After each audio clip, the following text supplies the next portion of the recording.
j'espère que vous allez bien aujourd'hui. Oui, en fait, je vous avais vu, j'étais déjà habillée comme ça dans la précédente vidéo, c'est le même jour. Clairement, je n'ai pas envie de me changer parce que c'est complètement débile de vous faire croire qu'on se change pour faire des vidéos. Donc j'en tourne 2 ou 3 le même jour et puis c'est tout. Hein. Voilà, je voulais juste refaire un petit point avec vous par rapport aux inséminations artificielles que j'ai faites. Pour celles qui ne sont pas au courant, on avait débuté un parcours d'insémination, j'ai fait plusieurs vidéos sur ce sujet-là. On en a fait 2, qui ont été un échec cuisant, hein, faut bien le dire. Et c'est vrai que j'ai pas mal de questions en ce moment sur « Ah, du coup, t'en es où? Tu vas reprendre? Tu vas pas reprendre? Qu'est-ce que ça a donné ?» Gna gna gna gna. Bon, qu'est-ce que ça a donné? Vous vous en doutez, j'ai pas de ventre arrondi, donc ça n'a pas marché. Les 2 ont raté. La première, visiblement, parce que j'étais trop réactive aux hormones, ce qui fait qu'elle m'a peut-être un chouille trop dosée, pourtant j'étais déjà pas très dosée, et que du coup, on a possiblement passé la période d'ovulation pour faire l'insémination, donc forcément c'est raté. Et la deuxième, c'était plutôt bien contrôlé, elle avait moins dosé mais plus longtemps et en fait ça a raté quand même. Donc voilà, qu'est-ce que je peux vous en dire après plus de 6 mois d'arrêt? Je vais pas recommencer tout de suite, je sais pas si je recommencerai un jour, je pense que, enfin voilà, vous savez que ma vie a été un petit peu compliquée les derniers temps, pour celles qui arrivent et qui ne voient pas du tout de quoi je parle.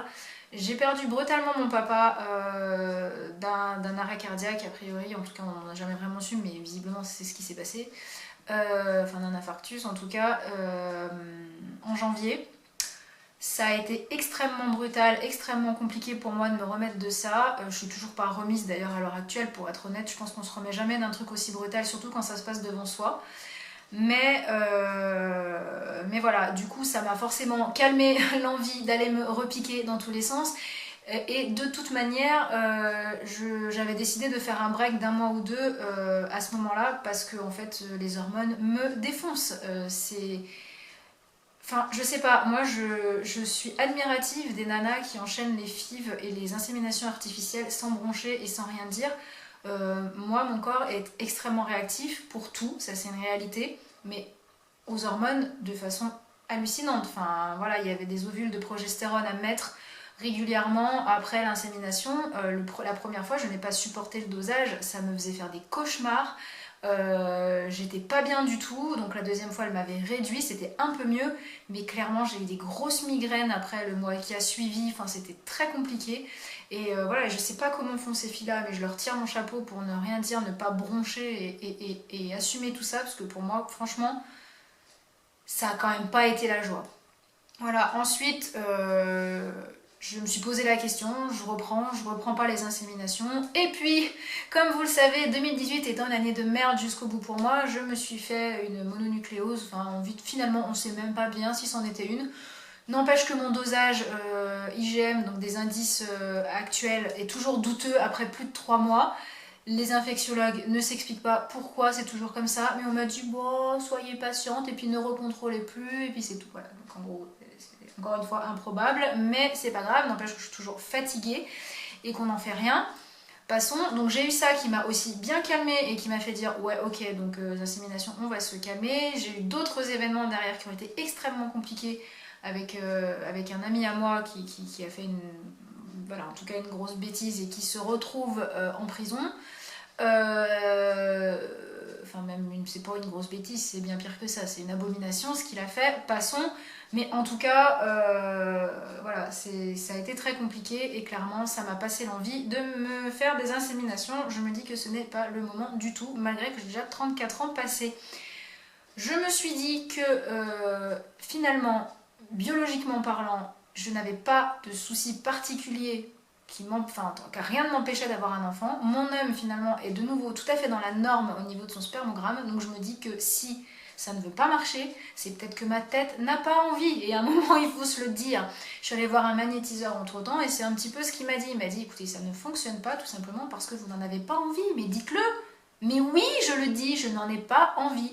Voilà, il y a un moment donné où on se rend compte que voilà, on prend de l'âge et on se dit il faut faire les choses, il faut les faire. Mais pourquoi il faut les faire en fait?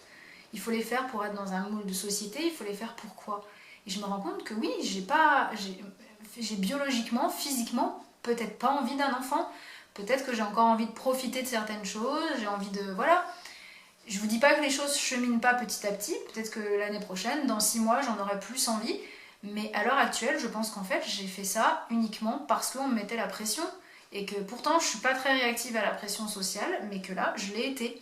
Mais oui, mais il faut que tu fasses des enfants, parce que si, parce que voilà, même mes parents, hein, enfin, c'était, on les connaîtra pas longtemps, bah oui, effectivement, bah là encore pire, du coup, mon père ne connaîtra même pas si j'ai un petit, de toute façon, il ne le connaîtra pas, voilà. Donc voilà, et il y a eu beaucoup de ça, et je pense qu'il faut juste arrêter à un moment donné, si ton corps n'a pas envie, si tu n'en as pas envie, eh ben tu ne fais pas, et fuck, voilà. J'aimerais avoir un enfant à terme, je pense que je le ferais, peut-être que je repartirais dans un système directement de FIV, parce que les inséminations ça me saoule, et je préfère autant me torturer direct, mais qu'on ait plus de chance. Que les inséminations, finalement, il y a quoi, des 13% de chance ou je sais plus combien que ça marche. Non, moi je préfère mettre les FIV et me torturer une bonne fois et qu'on ait 40 ou 50% de chance, quoi. C'est quand même un peu mieux. Donc voilà, mais pour le moment, non, c'est stand-by. Je pense que ma tête n'est pas prête, je pense que je ne suis pas prête. Donc voilà, et donc ça, mon homme n'y voit, enfin voilà, ça ne gêne pas plus que ça de différer tout ça.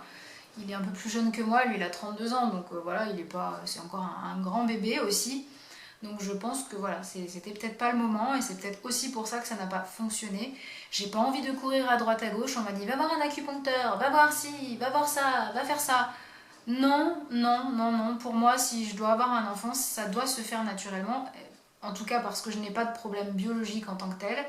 Maintenant, si effectivement je vieillis trop, je finirai par être beaucoup moins fertile, ce qui est une certitude, mais dans ce cas-là, effectivement, j'enclencherai juste des FIV et je vais pas aller courir à droite à gauche c'est bon, à un moment donné, on va arrêter de se transformer en, je sais pas, en magicien, là, c'est bon, ça suffit, quoi. Donc voilà où j'en suis. Pour ceux et celles qui se posaient la question des inséminations, voilà où moi j'en suis aujourd'hui. Donc pour l'instant, c'est stand-by. Pour le moment, on s'occupe de notre couple, on s'occupe de notre gros chat. Voilà, on achète notre maison, donc ça c'est un gros projet aussi, et parce qu'il nous fallait un projet de vie, parce que sinon je donne pas cher de notre couple, parce que clairement au bout d'un moment si on n'avance pas et qu'on fait rien, bah effectivement ça s'essouffle, donc voilà, on avait besoin d'un projet de vie, on s'est lancé dans cet achat de maison, on est très content, les choses se passent plutôt bien. Donc voilà, donc d'ici quelques mois on sera dedans et ça sera une nouvelle page qui s'ouvrira et puis peut-être qu'après ça enclenchera d'autres choses. Donc voilà, tout ça pour vous dire, les filles qui voilà, s'entendent dire à 30 ans ah bah t'as toujours pas d'enfant, ou à 35 oh, bah t'auras pas d'enfant alors, oh ben bah ouais, c'est regrettable peut-être pour certains, mais je pense que chacun avance à son rythme, on est tous différents et qu'à un moment donné il faut arrêter de toujours subir cette pression, quoi. Bien sûr qu'avoir des enfants, c'est sans doute important, c'est peut-être le but d'une vie pour certains, parce que c'est voilà, c'est l'aboutissement de quelque chose, c'est donner la vie et puis se dire, bah voilà, j'ai transmis quelque chose et ça perdurera et ainsi de suite. Peut-être, mais il n'empêche que voilà, on n'avance pas tous au même rythme sur ce niveau-là, et je pense qu'il faut juste arrêter de faire chier le monde tout le temps et à foutre la pression aux gens, parce que chacun avance comme il a envie d'avancer, et juste fermez vos gueules et laissez-les faire ce qu'ils veulent, les gens, quoi. Et les filles, ne rentrez pas ne faites pas ce que j'ai un peu fait finalement, c'est-à-dire faire les choses un peu à contre-cœur au final, pour faire plaisir, pour se dire bah oui, oulala, j'ai la pression du temps. Bien sûr qu'il y a cette pression de temps, on le sait chez les femmes, beaucoup plus que chez les hommes d'ailleurs. Mais voilà, je pense que si notre corps il a pas envie et qu'il est pas prêt, ça marchera pas. Et puis au pire, vous allez le regretter après, ou alors il y aura des choses qui se passeront mal. Et voilà, je pense qu'il faut s'écouter un peu, écouter son corps, c'est important et je pense qu'on ne le fait pas suffisamment. Voilà, et bien sur ce, je vous embrasse bien bien fort et puis je vous dis à plus pour une prochaine